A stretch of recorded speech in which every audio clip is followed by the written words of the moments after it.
ඉතින් හැමෝම එකතු කරගන්නවා අදත් Slnotes YouTube channel එකෙන් ගෙන අලුත් වීඩියෝ එකට. ඉතින් මම හිතනවා මේ වීඩියෝ එක බලන ඔයා අනිවාර්යෙන්ම අපොස සාමාන්‍ය පෙළ විභාගයෙන් හොඳ ප්‍රතිඵලයක් ගන්න හිතාගෙන වැඩ කරගෙන යන නංගියෙක් හරි මල්ලියෙක් හරි කියලා. ඉතින් නංගිය මල්ලියේ මේ වීඩියෝ එකේදී මම ඔයගොල්ලන්ට ඉදිරිපත් කරන්න යන්නේ මේ අපොස සාමාන්‍ය පෙළ නැත්නම් O level exam එකෙන් A9ක් ගන්න කොහොමද වැඩ කරන්න ඕනේ කියන එකට ඔයගොල්ලන්ට මගෙන් උදව්වක් දෙන්න. ඉතින් මේකෙදි මම ඉදිරිපත් කරනවා හොඳ ටයිම් ටේබල් එකක් මේ කාලය තුල වැඩ කරගෙන යන්න. ඇත්තටම මම මේ වීඩියෝ එක හදන්නේ 2020 අවුරුද්දේදී. ඉතින් මේ 2020 එක්සෑම් එකට දැනට O level exam එකට දැනට තියෙන මාස දෙකක වගේ කෙටි කාලයක්. ඉතින් මේ ටයිම් ටේබල් එකට ඔයා වැඩ කරොත් මේ මාස දෙක ඇතුලේ අනිවාර්යෙන් ඔයාට A9ක් ගන්න පුළුවන්. ඇත්තටම අපොස සාමාන්‍ය පෙළ කියන්නේ තරගකාරී විභාගයක් නෙමෙයි. ඒ කියන්නේ අපොස උසස් පෙළ නැත්නම් A level exam එක ශිෂ්‍යත්වයේ වගේ විභාග ගත්තොත් එහෙම ඒවා ශ්‍රී ලංකාව තුළ තරගකාරී විභාග. දැන් අපොස උසස් පෙළ විභාගය ගත්තොත් ඒකෙන් තමයි තීරණය වෙන්නේ විශ්වවිද්‍යාලයට බඳවා ගන්නා සිසුන් කවුද කියන එක. ඉතින් ඒකේ තරගකාරීත්වය ඉතාමත් ඉහළයි. ඒ වගේම තමයි පහවසර ශිෂ්‍යත්ව විභාගයෙන් තමයි පාසල් වලට අලුත් ළමයි බඳවා ගන්නවා. ඒ වගේම ශිෂ්‍යාධාර ලබා දීම සඳහා සිසුන් තෝරා ගන්න විභාගය. ඉතින් ඒකෙත් සීමිත සංඛ්‍යාවක් තමයි තෝරාගන්නේ. ඒ හින්දා ඒවා තරගකාරී විභාග. ඉතින් මම කියන්නේ නෑ සාමාන්‍ය පෙළ විභාගයේ ලේසි විභාගයක් කියලා. නමුත් සාමාන්‍ය පෙළ විභාගය ගත්තොත් ඔයාට හරියට ඔයා ප්ලෑන් එකක් ඇතුව වැඩ කරොත් අනිවාර්යෙන් හොඳ රිසල්ට් එකක් ඔයාට ගන්න පුළුවන්. සාමාන්‍ය පෙළ විභාගයේදී ගොඩක් දෙනෙකුට තියෙන ආසාවක් තමයි මේ A9ක් ගන්න එක. ඇත්තටම A9ක් ගන්න එකේ තියෙන වැදගත්කම මොකක්ද? ඒක කෙනෙකුට හිතෙන්න පුළුවන් මේ කාලය වෙනකොට ඒක වැදගත් නැහැ. ගොඩක් දෙනෙක් ඒ වගේ රිසල්ට් එකක් දාන හින්දා. නමුත් ඒක ඔයාට හොඳ ජොබ් ක්වොලිෆිකේෂන් එකක් ඔයාගේ CV එකට ඒ වගේම තමයි ඔයා A level වලට යම් කිසි විෂයක් හදාරීමට ඔයා කැමැත්තෙන් ඉන්නවා නම් ඒකේ ඉදිරියේදී ඔයාට හොඳ කොන්ෆිඩන්ට් එකක් ඇති කරන්න ඔයාගේ රිසල්ට් එක බලපානවා. ඉතින් ඒ හින්දා හොඳට මහන්සි වෙන්න මේ වෙලාව ඔයාට තියෙන්නේ හොඳ රිසල්ට් එකක් ගන්න. මොකද ඔයාට අම්මා තාත්තා කන්න බොන්න දෙනවා නම් සහ මේ වෙලාවේ ඔයාට දෙයක් කරන්න පුළුවන් නම් ඔයාගේ හොඳ ජවයක් තියෙන වෙලාවක් මේ වෙලාව අපරාධේ ඔයා ඒක අපතේ ඇරියොත්. ඉතින් ඔයාට තියෙන විෂය 9ක් බැලන්ස් කරගන්න ඒක හරියට බැලන්ස් කරගන්න ඔයාට ටාගට් එකක් තියාගෙන වැඩ කරොත් ඔයාට අනිවාර්යෙන් A9ක් ගන්න එක කරන්න පුළුවන්. ඉතින් අපොස සාමාන්‍ය පෙළ විභාගයේ අනිවාර්යෙන්ම 75ක් වගේ ප්‍රශ්න එන්නේ පාස් පේපර්ස් වලින්. ඒ කියන්නේ මම කියන්නේ නෑ පාස් පේපර්ස් වලින්ම ප්‍රශ්න එනවා කියලා. හැබැයි පාස් පේපර්ස් වල ප්‍රශ්න වලට අනුපූරක වෙන විදිහට ඒ වගේ ප්‍රශ්න තමයි ගොඩක් වෙලාවට එන්නේ. ඒ හින්දා ඔයා අනිවාර්යෙන්ම තියරි බලනවා එක්කම මේ පාස් පේපර්ස් ටික නම් අනිවාර්යෙන් කරන්න ඕනේ. ඉතින් මම මේ ඉදිරිපත් කරන ටයිම් ටේබල් එකට ඔයා වැඩ කරොත් එහෙම ඔයාට මේ විෂයන් 9ම බැලන්ස් කරගන්න පුළුවන් පාස් පේපර්ස් එක්කම. ගොඩක් දෙනෙකුට අන්තිම කාලේදී වෙන ප්‍රශ්නයක් තමයි පාස් පේපර්ස් ටික කරලා නැති හින්දා ඔයගොල්ලෝ මානසික ආතතියකට ස්ට්‍රෙස් එකකට ලක් වෙනවා සහ ඊළඟ විභාග වෙලාවේදී ඔයගලන්ට හොඳ රිසල්ට් එකකට යන්න බෑ. මොකද ඔයාට මේ පාස් පේපර්ස් වල ප්‍රැක්ටිස් එක නැති නිසා. ඔයා මේ ප්‍රශ්න වලට උත්තර ලියලා තියෙනවා කියන්නේ ඔයාට අනිවාර්යෙන් මෙතන පිළිතුරක් ගොඩනගන්න පුළුවන් සහ ඒ එකකට ඔයාගේ ලකුණු එකතු කරගන්න පුළුවන්. ඉගෙන ගන්නවා කියන එකේ විභාගයකට මුහුණ දෙනවා කියන එකේ ආකාර දෙකක්. ඒ කියන්නේ ඔයා ඉගෙන ගන්නේ ඔයාගේ දැනුම වැඩි වර්ධනය කරගන්න. ඉතින් එක්සෑම් එකකට ඉගෙනගෙන ගියොත් එහෙම ඔයාට එක්සෑම් එකේදී 100% ස්කෝර් කරන්න බෑ. ඔයා එක්සෑම් එකට යනවා නම් ඔයා ඉගෙනගෙන යන්න ඕනේ එක්සෑම් එකකදී කොහොමද ස්කෝර් කරන්න කියලා. ඉතින් එක්සෑම් එකකදී ස්කෝර් කරන විදිහ ඉගෙන ගන්න ඔයාට පාස් පේපර්ස් ගැන තියෙන දැනුම අනිවාර්යෙන්ම ගන්න ඕනේ. ඉතින් මේ ටයිම් ටේබල් එක මම ඉදිරිපත් කරලා තියෙන්නේ මේ සබ්ජෙක්ට්ස් ටික ඒ බැලන්ස් කරගන්න එකේ ප්‍රශ්නේ නැති කරන්න. ඉතින් ඕගොල්ලෝ දැකලා ඇති, ඕගොල්ලෝ අත්විඳලා ඇති, ඕගොල්ලෝ ප්‍රධාන විෂයකට යම් කිසි දවසක් වෙන් කරොත් විද්‍යාව, ගණිතය, ඉතිහාසය වගේ දවසක් ඒ එක දවසකට වෙන් කරොත් එහෙම ඔයාගේ කාණ්ඩ විෂයන් තියා ඊළඟ විෂයන්වත් ඔයාට බලන්න බෑ. ඔයා ඒකේ ඒ දවසම මේ විෂයට යනවා සහ ඒ කාලය ඔයාගේ අපතේ යන්න පුළුවන්. ඉතින් මේ නිසා තමයි මේ ටයිම් ටේබල් එක මම ඉදිරිපත් කරලා තියෙන්නේ.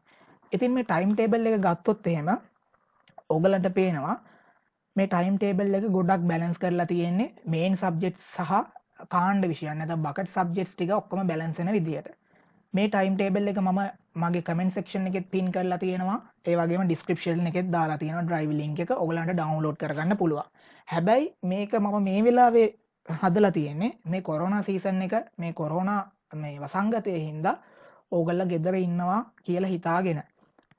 ඒ වගේම මේකට පොඩි පොඩි වෙනස්කම් කරන්න පුළුවන් විදිහට තමයි මේක මම හදලා තියෙන්නේ.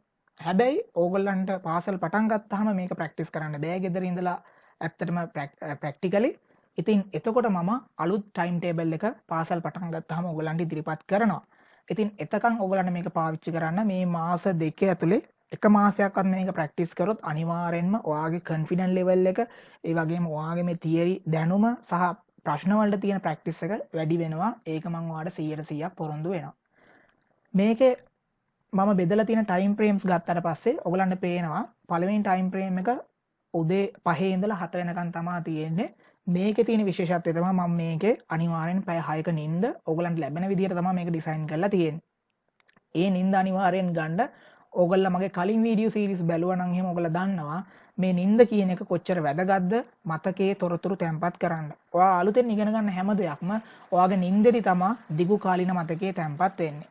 ඉතින් ඕගොල්ලන්ට පේනවා මේ ටයිම් ෆ්‍රේම්ස් බෙදලා තියෙන්නේ පැය දෙකෙන් දෙකට වගේ. ඉතින් ගොඩක් වෙලාවට මම කියන දෙයක් තමයි ඔයාගේ ස්ටඩි ටයිම් එක විනාඩි 25කට විතර සීමා කරන්න විනාඩි 25ක් 30ක් වගේ. ඉතින් ඒ වගේ වෙලාවල් මේ ඇතුලේ බෙදා ගන්න පොඩි වෙලාවල් බෙදාගෙන ඒ ඇතුලේ පොඩි ඉන්ටර්වල් එකක් ගත්තට කමක් නැහැ විනාඩි 5ක විතර. හැබැයි ඒක තියෙනවට සෝෂල් මීඩියා ඒවා පාවිච්චි කරන්න නෙමෙයි. ඔයාගේ මයින්ඩ් එක පොඩ්ඩක් රිලැක්ස් කරගන්න. ඒ වගේම තමයි ඔයාගේ ඇස් වලට ඒ වගේම ඔයාගේ බොඩි එකට පොඩි රිලැක්සේෂන් එකක් ගන්න තමයි මේ විනාඩි 5 ඔයා පාවිච්චි කරන්න ඕනේ. ඉතින් ඔයගලන්ට තේරෙනවා උදෑසන කාලේ මම තියරි බලන්න තමයි වෙන් කරලා තියෙන්නේ. ඊළඟ පැය දෙකේ කාලෙත් ඔයාගේ සබ්ජෙක්ට් එක මාරු වෙලා ඔයා හැබැයි තියරිම තමයි බලන්නේ. ඊළඟට 10 ඉඳලා 12 වෙනකන් වගේ ඔයගලන්ට පාස් පේපර්ස් බලන්න මම රෙඩි කරලා තියෙනවා. හැබැයි මේ පාස් පේපර්ස් බලනකොට ඔයගලන්ට පේනවා මම මේකේ මේන් සබ්ජෙක්ට්ස් වලට වගේම ඔයගලන්ගේ කාණ්ඩ විෂයන් වලටත් මේ පාස් පේපර්ස් බලන්න පුළුවන් වෙන විදිහට මේක හදලා තියෙනවා. ඉතින් ගණන් සහ ඉංග්‍රීසි වගේ ගත්තොත් එහෙම ගොඩක් වෙලාවට පාස් පේපර් බේස් විදිහට ඔයා ප්‍රැක්ටිස් කරනවා නම් ගොඩක් හොඳයි. ඉතින් ඒ විදිහට තමයි මේ ටයිම් ටේබල් එක මම ඩිසයින් කරලා තියෙන්නේ. ඒ වගේම තමයි දවල් වේලාව ගත්තට පස්සේ ඔයාලට පැයක වෙලාවක් තියෙනවා කන බොන දේවල් කරගන්න. ඒ වගේම මේ හැම ටයිම් ෆ්‍රේම් එකක් අතරම පැය භාගයක පැයක ગેප් එකක් මම දීලා තියෙනවා. ඔයගලන්ට ඒක පාවිච්චි කරන්න පුළුවන් ඔයාගේ අනිකුත් දේවල් කරගන්න. ඊළඟට මේ දවල් වේලාව මම දීලා තියෙන්නේ පාස් පේපර්ස් වලට. මොකද දවල් වේලාව කියන්නේ ඔයා හොඳ දිවා ආහාරයක් අරගෙන නිදිමත ඉන්න වෙලාවක් වෙන්න පුළුවන්. ඉතින් ඒ වගේ වෙලාවට පාවිච්චි කරන්න ඔයාට පාස් පේපර්ස් කරන්න තමයි මම මේ වෙලාව දීලා තියෙන්නේ. ඊළඟට ප්ලේ ටයිම් එකක් තියෙනවා 4 ඉඳලා 6 වෙනකන්. ඒකේ ඔයාට එක්සර්සයිස් එකක්, ඔයාගේ රිලැක්සේෂන් මොකක් හරි මෙඩිටේෂන් වගේ දෙයක් ඕන දෙයක් ඔයා රිලැක්ස් වෙන කරන දෙයක් කරන්න පුළුවන්. ඒ වෙලාවේදී ඔයා ස්ටඩි කරන එක පොඩ්ඩක් නැවතුවට කමක් නැහැ. මොකද ඔයාගේ මයින්ඩ් එකට පොඩ්ඩක් රිෆ්‍රෙෂ් වෙන්න ඒ වෙලාව පාවිච්චි කරන්න.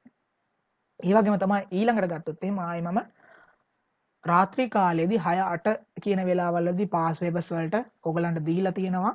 ඒ වගේම තමයි ඔයගලන්ට පේනවා මේ දවස් 3ක රිවිෂන් ටයිම් කියලා මම වෙන් කරලා තියෙනවා.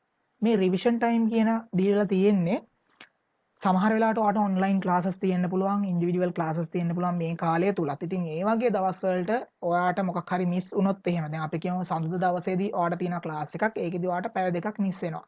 ඒක ඔයාට මෙතන රිප්ලේස් කරලා ඔයාගේ ටයිම් ටේබල් එක වෙනස් කරගන්න පුළුවන්. ඒ වගේම තමයි ඒ රිවිෂන් ටයිම් වලට අමතරව ඔයාට යම් කිසි දෙයක් වෙනස් කරගන්න ඕන නම් ඔයාට ඒ අදාළ කොටුව අරගෙන ඒකේ වෙනස්කම කරගන්න පුළුවන්.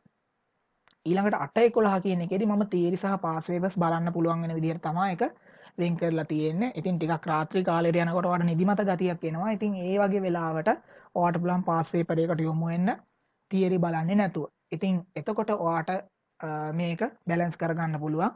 මේ රාත්‍රී කාලේ තියරි බලනවා කියන එකේදී ඔයාට පුළුවන් උදෑසන කාලේ තියරි බලන ගමන් පොඩි ෂෝට් නෝට් එකක් හදාගන්න. මේ වෙලාවේ ලස්සන ෂෝට් නෝට් හදන්න ඕනේ නැහැ. ඔයාට තනි පිටුවක් අරගෙන ඒකේ තියෙන කී කන්සෙප්ට්ස් ටික නිකන් ලියාගත්තොත් ඇති. ඒක බලන්න තියාගන්න රාත්‍රී කාලයේදී. ඉතින් මම කලින් වීඩියෝ වලදී ඔයගලත් එක්ක කතා කරලා තිනවා මේ රාත්‍රී කාලයේදී මේ වගේ ෂෝට් නෝට් එකක් බලනකොට ඔයගලන්ට ඒක ඔයගලන්ගේ දිගු කාලින මතකයේ ලොන්ග් ටර්ම් මෙමරි එකේ තැම්පත් කරගැනීමේ ප්‍රවණතාවය වැඩි, ප්‍රතිශතය වැඩි.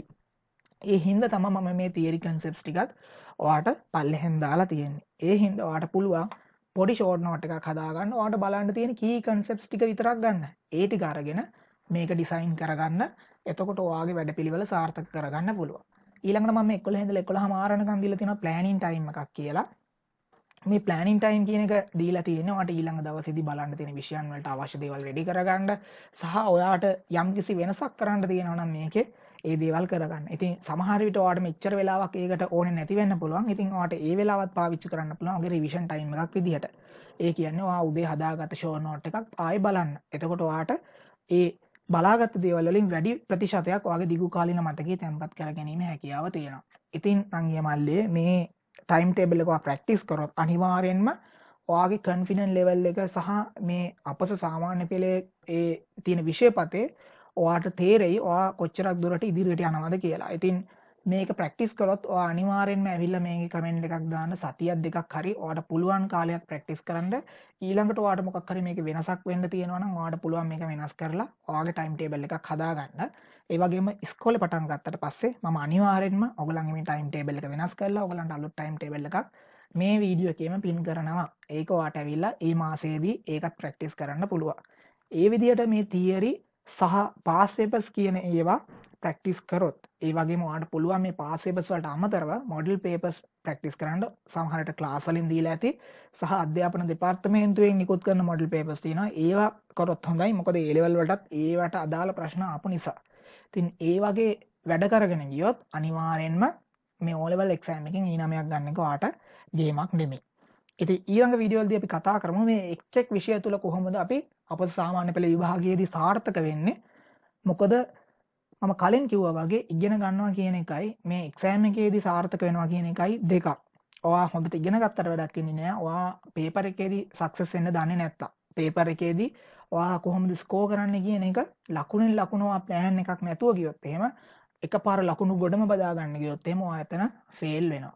ඒ හින්දා ඔයා දැනගන්න ඕනේ ඔයාගේ මොලේ මෙහෙवला හැම ලකුණක්ම ගන්න පුළුවන් හැම තැනින්ම ලේසි ලකුණු ටික ස්කෝර් කරගෙන කොහොමද මේ විෂය ඇතුලේ මේ විෂයන් 9 ඇතුලේ බැලන්ස් කරගෙන කොහොමද මම ඉදිරියට යන්නේ කියන එක ප්ලෑන් කරගන්න. එහෙම ප්ලෑන් එකක් හිතේ ඇඳුනට පස්සේ ඔයාගේ මයින්ඩ් මැප් එකක් විදිහට මේක හැදුනට පස්සේ ඒක ඔයාගේ මනසම ආව ඒ රිසල්ට් එකට අරගෙන යනවා. ඉතින් අපි මේ ප්‍රැක්ටිස් එක තමයි හදා ගන්න ඕනේ. ඉතින් මම හිතනවා මේ ටයිම් ටේබල් එක ඔයගලන්ට වැදගත් වෙයි කියලා. අනිවාර්යෙන්ම යාළුවෝ අතර මේක ෂෙයා කරලා channel එක subscribe කරලා අපිත් එක්ක එකතු වෙන්න. ඉස්සරහ වීඩියෝස් බලලා තවදුරටත් ඔයගලන්ට ඔයගලන්ගේ මේ සක්සස් ලෙවල් එක වැඩි කරගන්න පුළුවන්. ඊළඟ වීඩියෝ එකේදී හමු වෙමු.